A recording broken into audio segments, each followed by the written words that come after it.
welcome to another edition of our local non-league. And of course, joining us today, of course, is the living legend himself, Mr. Andy Leese. And Andy, it's a tough couple of days, and you know, our thoughts are with you and with everybody at Enfield. You know, there's losing, and then the way it happened wasn't great, shall we say?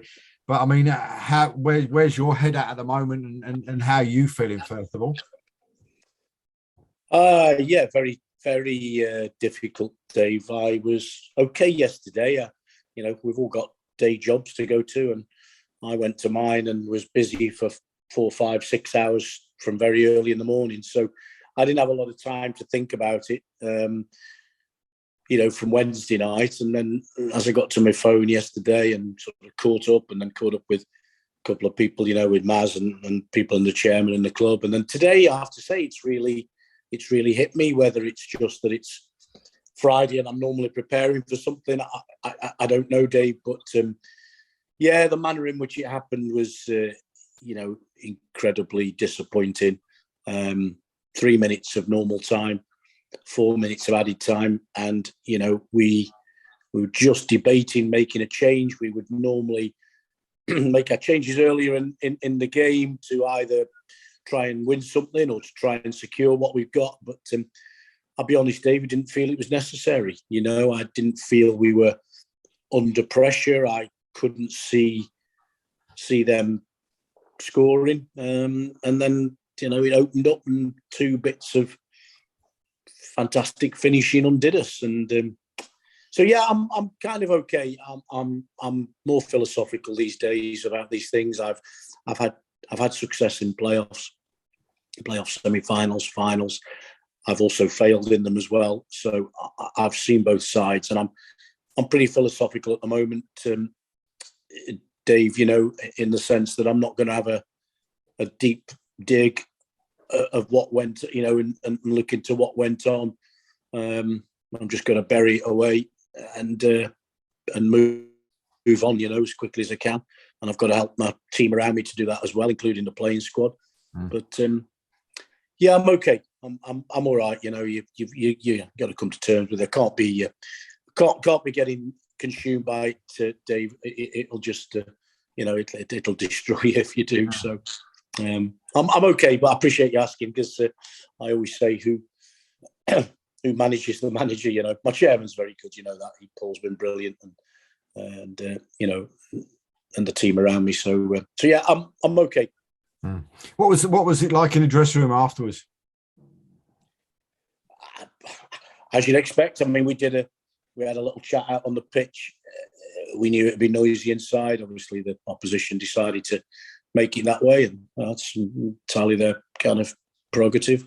Just a bit of shock, really, Dave. Shock and devastation, from everybody, the whole squad. So, very quiet, somber dressing room, as you'd imagine. So, I mean, you talk about a sort of a debrief as such about the game. I mean, when does that happen? Does that happen? Do you sit down with Maz and Ian and the rest of the team and just have sort of like a Zoom call or a face-to-face meeting and just have a chat through it, or do you let it all settle down first and then sort of go to it in a week or so's time?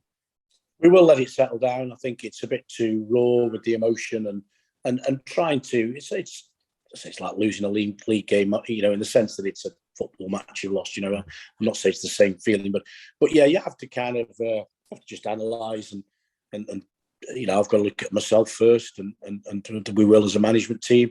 But we have talked about getting together. I think 1 or 2 people have gone away this weekend anyway. We've talked about getting together early next week, and yesterday we will go through it, and it won't be a kind of, say, forensic kind of deep dig, like I've said, on what's gone on, but I think more to reflect on the season, and obviously we've got to start thinking about what happens next. But we'll clearly give it some consideration, because we prepared really, really well, and I think we'll do ourselves the service of going through what happened out there. And as I say, we were going through the motions of making changes, and we sort of hesitated and didn't feel we needed to. So we'll do that as a management team for sure. And but we'll probably leave it till next week now. So before we get into that. I mean, I suppose on a bright side of of the game, in a way. I mean, what an atmosphere and what a crowd as well. 1,900, if I was about 1,950, I think, somewhere around that sort of that sort of size game. I mean, that's massive. I mean, someone said to me before the game, that the actual average crowd, or sorry, the top crowd that Enfield have had was about 900 odd. I mean, so I mean, to get 1,900 in there, and so I was there myself. The atmosphere was just absolutely rocking in there, wasn't it? Oh, it was, wasn't it? Yeah, nothing short of incredible, Dave. I mean, the chairman was telling me every day where we were with online ticket sales, which broke through 1,000, maybe 1,200, and then you've got another 700-800 turning up on top of that. Nothing short of incredible, of which probably 80-85% of those supporters were ours, weren't they? Not too sure about letting off flares and things like that. I think there's a bit I could hear us pleading with them not to do it. But yeah, I mean, that hardcore of our fans that make the noise were just phenomenal, weren't they? From even during the warm-up, when I went out, there were 30 or 40 of them already there. But I didn't expect the crowd to be where it was, Dave. I don't think any of us did. And what an atmosphere, as you say, it created, didn't it? I've got to say, what a fantastic show from everybody at Enfield with the committee and everything. I thought it was run absolutely superbly from start to finish. I thought it was organised absolutely brilliantly, all the way through. I saw your chairman at one stage with the flares, and I think your secretary were going into were walking round towards the stands and stuff like that to go and have a chat with the supporters, and it was just done absolutely brilliantly from start to finish. And I suppose the sad point was the result in the end that you didn't get what you deserved, in my personal opinion, from the season, out of that, but. Where does it all sort of go from now then? I mean, do you start planning for next season in a couple of weeks' time once you sort of let the dust settle and you get together and start planning who's what, when, and where? And I mean, do you meet the players between now and in the next 10 days, 2 weeks? Do you get back? At least maybe some of them. I know Harlow do it where they get their players to come back and they sort of get all the kit and the tracksuits back and stuff like that. I mean, what's the scenario with Enfield? Well, yeah, similar. I know the players are all getting together tomorrow and going out. Looks like I've been invited as well, so there's a first. But yeah, there are some decisions to be made. I don't operate with a contract, but chairman's been very kind, and they have asked me to stay on, which I am 99.9% sure I will. There has to be a little bit of thinking, before you sort of dive in, and I've got to talk to the management team as well, and obviously I want to keep that team intact. Yes, of course. Then there are a number of players that the squad that we want to retain, if not all of them. So we will get down to that.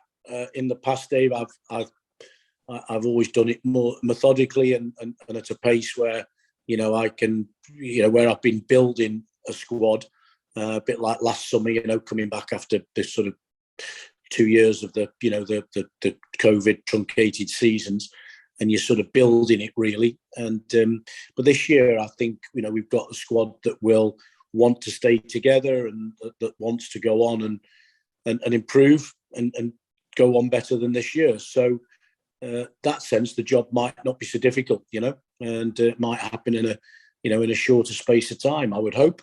You need your budget confirming as a manager, you need to know what you're working with, for example. And so, yeah, there's seems crazy, Dave, doesn't it? No sooner has one season ended than you're planning for the next. But the reality is, we only get 8 or 9 weeks where we're not playing, or we're training, because we'll be back in around the 1st of July and preparing again. But I guess, we know what we're preparing for. We know which league we're in. And so, yeah, all those things will happen, Dave. And I say in the past, they've probably happened in a more methodical style and process. But I think they'll happen more quickly this time because we've got, the squad there, or the nucleus of it that we want to keep. So I'll probably take the weekend to, as you say, let the dust settle, get a bit of a breather, cut the grass, put a few things back in the house that need doing that haven't been done for the last 6 weeks, and put my boots away and then start getting onto it. So yeah, that's how it'll work, Dave, I think. So, I mean, one other question, I suppose, as well for you. I mean, he's a new member of the Enfield Town family, because, of course, was it your left back's wife went into labour just before the semi-final, and I mean, any news? Yeah, that little baby boy, Luca. Gosh, I should know. I've seen enough. I don't know whether it was that night or whether it was the next morning, but yeah, they were recently married, sort of Christmas time. And yeah, I took a call from Chaps earlier in the morning, and he said, "No, it's okay. She's having a few pains, but she's still working. She's okay." And then by 3 o'clock, it was, well, she's still having pains, and by 3:20, it was, he was packing a bag and off he was going. They were off to the hospital. So very disappointed. Well, listen, sorry, no. In the context of real life, it's not that disappointing. Of course, having your first child is something we all know about, don't we? And we're all, there's something remarkable, and clearly it's much more important than football. But just the way it sort of happened on the day, Chaps would have been a starter. I'd already lost Scott Thomas, my captain, which we knew about on Monday. So we'd have to just juggle a couple of things round. So it was a little bit tricky, but no, listen, everybody who came in and stood up to the test, I thought we played really, really well. We didn't leave anything out on the pitch, Dave. But yes, Chaps is started a family, and we're all absolutely delighted for him. But he's gutted to have missed it. He is a player. I said to him, about what'll happen. I mean, he's 36, Lee, whether it'll change his commitment to football, but he sort of indicated that the last dance hasn't happened yet. So I think we ain't seen the last of Chaps, which is great news.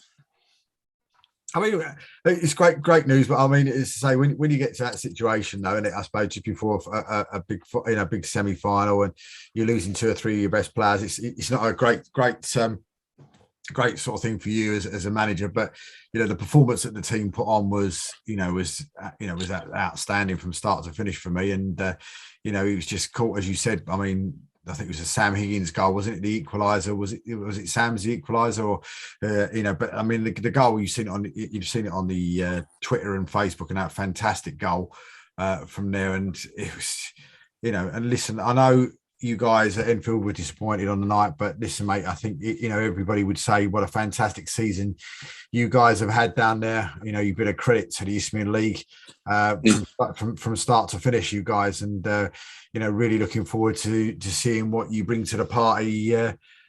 Come sort of July, August time. Yeah, I think as far as the game goes, Dave. Yeah, listen, it was.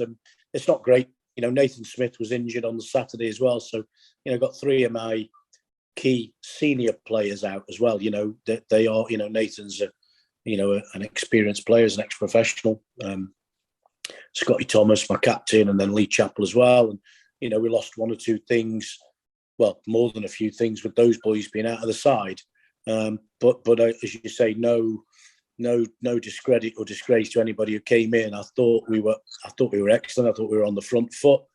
We were competitive for absolutely every ball, weren't we? And it wasn't a great game. It wasn't a great footballing game. I've said it before, and I don't want my groundsman feeling as though I'm criticised, but not conducive to playing a lot of football. But we decided to go with our 3 forwards on the pitch and to put the ball in where they do the damage, and I thought it was working for us. We certainly put in a performance and left nothing out there, and I have nothing but praise for the squad as well, because the 1 or 2 on the bench that were disappointed. We changed what we've been doing a little bit to what we thought would match the opposition, and it nearly paid off, and it didn't. So and as far as the season, yeah, Dave, look, I'm I will reflect on that, and we've achieved some fantastic things, broke some records, the points haul and amount of goals scored and all that. And yes, and I will reflect on that and finishing third in the league. But, there's been a lot of platitudes come our way about it. But as a manager, I'm afraid, I see it as I'm struggling to see that at the moment, having lost the game. I feel like we have failed and I've failed in what I set out to do. So, but I'm sure, as I say, it won't take me long to bury those thoughts and to come back to remember what we have done. But right here, right now, just feel as though we've failed what we set out to do. We set out to get in the playoffs, and therefore I think you can take the inference from that we'd like to have got promoted. Clearly we would, but it wasn't to be. So yeah, we've just got to dust ourselves down and little bit of reflection, see what we can learn, because to go again, is a tough one. But we want to, and we've got to go and find an extra 5%, 10% somewhere on the pitch, off the pitch, whatever it is, because to go on better. And I spoke to the players before the game. I said, what we've done is exceptional, no doubt about that. But we need to make exceptional into extraordinary. We've gone in this club, Dave, in my tenure, we've gone from being okay when I took over. I had to build a side from nothing, from scratch. We've gone to being a good side in that first couple of years. There was some landmarks in there. We're winning the League Cup and a decent FA Cup run. We didn't quite perform in the league, so we've gone from being a good team. And I thought when we called the season off before, I thought we got ourselves to being gone from good to great as a great team. And then I think what we've done this year, we've gone from a great team to being exceptional. And now the next step is to go to extraordinary, and that's what we need to do, because we have to go and find that 5 or 10% from somewhere, whether it's our physical levels, attributes, or whether it's players that we bring in, whether I can find more goals than we've scored. And certainly the big challenge will be to shore up defensively as a team, whether that's it doesn't have to be a defender, but I'd like to think we can put another challenge in there with another quality defender in the squad. So there's many ways to do it, Dave, but that's what we've got to do. But we just got to just a little bit of reflection on what we've achieved, because you're right, it has been very, very decent. And there's also some players I'd like to pay a bit of credit to as well. There's one or two, like Harold Joseph was our best centre half when he was in the side. He didn't start the season. He came in, he had a run of games, and he was our best defender, most consistent defender. He was keeping Ryan Bray out the side. Harold then took a very naughty injury to his ribs down at Horsham, kind of dying for the cause, last-ditch tackle, ploughed his way through and took a nasty bang. He then couldn't get back in. He's continued to train. I've had to leave him out of a couple of squads where we've been going so well, and he hasn't been able to find his way in. And then I have to call him and get him back in the squad right at the last minute. And he had absolutely no qualms. He said, "Yep, Gaffer, I'll be there. What time do you want me there?" People like Harold typify what we're about, and he's not alone. There's one or two more. Bilal Sayoud, who we signed, who hasn't had much of a look in, but has just got on with things and trained like a demon to try and get back in the side.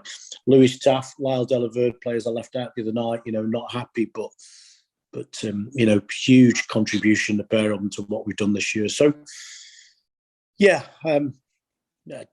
tough, Dave, but say no recriminations about the game. I don't know if I can sit here and say we were beaten by the better side. I thought it was an even game. We probably shaded it in terms of chances and maybe in terms of what possession there was. But I'm not going to take anything away from Hornchurch. In the end, they produced with 2 top quality players and 2 top quality bits of finishing.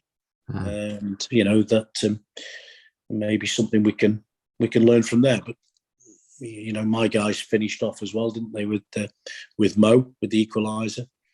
So yeah, lots to think on, Dave, and lots that's happened. It was very, very disappointing on the night, and so for me less so yesterday, but more so today. Probably.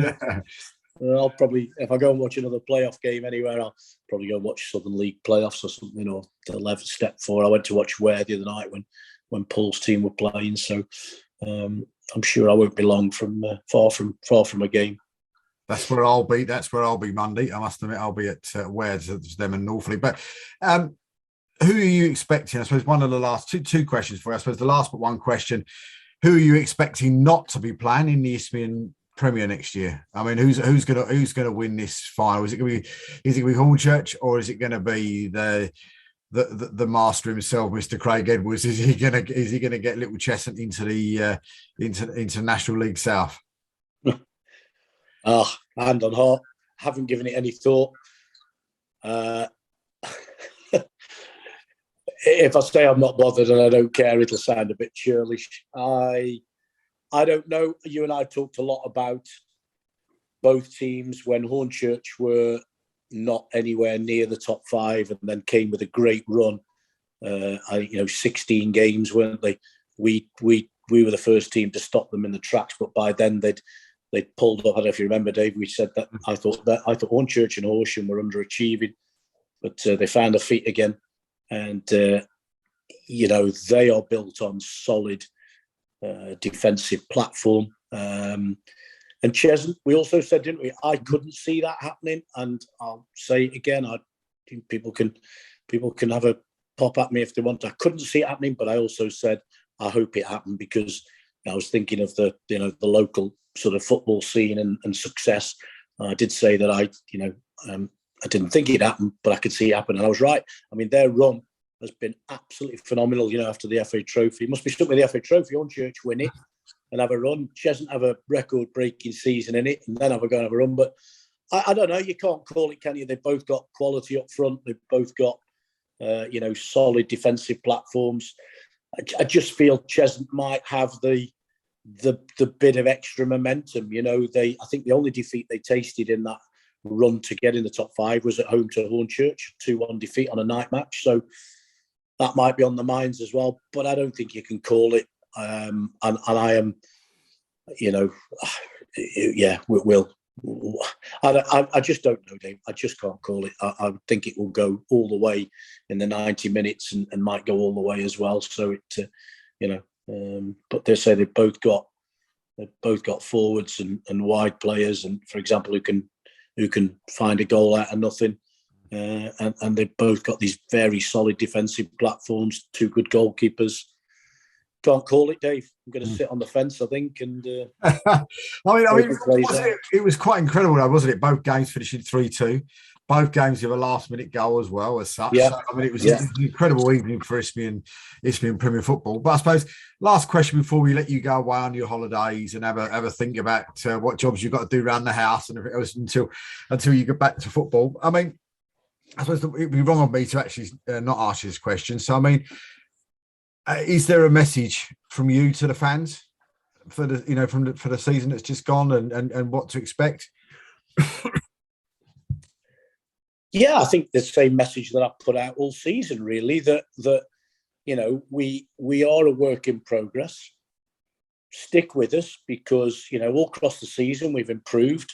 With the players we brought in at various points. So stick with us. We know what we're doing, and the support we've had this year, nothing short of incredible, from 99.9% of them. There's been 1 or 2 who don't agree and don't love it. You'll get that in any club, but it's and don't forget, as a fan-owned club, Dave, they're all the directors and everybody in a role in the club. They're all supporters, aren't they? They're all fans, and that's the unique nature of Enfield Town. And stick with us again. We're all bitterly disappointed and kind of sorry for what happened the other night. But wow, I'm not big on cliches and football phrases and all that, Dave, but it is like having an extra man, because the noise and the support that's generated, the positivity is nothing short of phenomenal. And stick with us. We'll bounce back. I don't think we'll have a hangover. We'll bounce back and we'll hopefully give you a bit more of the same. It's what people want. They want to see winning football, and I see some of the comments the other night that we're not playing great football. Well, we can play great football, and we have played great football at times across the season when conditions are allowed. But what I would say is some of those sides, apart from Worthing, who were strong anyway, but then had to change what they do a little bit because the style of football wasn't. It hasn't got everybody where they want it to be. So, yeah, that's my message, Dave. Thanks for your incredible support, and I do mean it. It doesn't just extend into behind the goals, Dave. It extends into the clubhouse, and whenever I see people, whenever I bump into people, it's just fantastic. And on a personal level, I can't thank them enough. And as I say, stick with us, dust ourselves down, hope they can, and we'll go again. I mean, for me, I would go and say, I've seen a few games in that this year and around, probably one of the best sets of fans I've seen in non-league football. Absolutely phenomenal. For the games that I've seen and even seen on social media, and that the fans have been absolutely outstanding. And I've got to say a massive personal thank you to people for making me feel so welcome at the games that I've been at as well, and making my wife laugh at me, because everybody keeps coming up saying thank you for the interviews with you, Andy, and stuff like that. And she loves every minute of it, because she said you'll have to start signing autographs soon, laughing and joking and taking the mick. So I've been getting that as well. So thank you very much for making me welcome. It's very, very honoured through some of your statements you've made towards me as well when I've been in there. So thank you very, very much indeed. But of course, mate, to you, chin up, you're absolutely superb manager, and I thank you for what you've done for me and the channel as well for the last few months. And hopefully we'll be back again with you, in pre-season, have a few chats and maybe a couple more during the summer as well when you're free. But a massive thank you to you and everybody at the club, including the chairman and the board at Enfield. It's been an absolute pleasure. Much appreciated, Dave. I get my Sunday nights back then. Yeah, you get your Sunday nights back. You're laughing. The missus has got you back. Yeah. No, I'd be more than happy to talk to you, Dave, whenever that. I say a lot of supporters come up to me and say the same thing. And it's a great way of communicating, and gives me an opportunity to, talk in some detail about what's going on and what happened and what we're thinking and all that. So, yes, the feeling's mutual, Dave, and we'll keep in touch, no doubt, over the summer. Absolutely, mate. And so from me and from Andy, until this new season starts again, we'll see you then. Goodbye.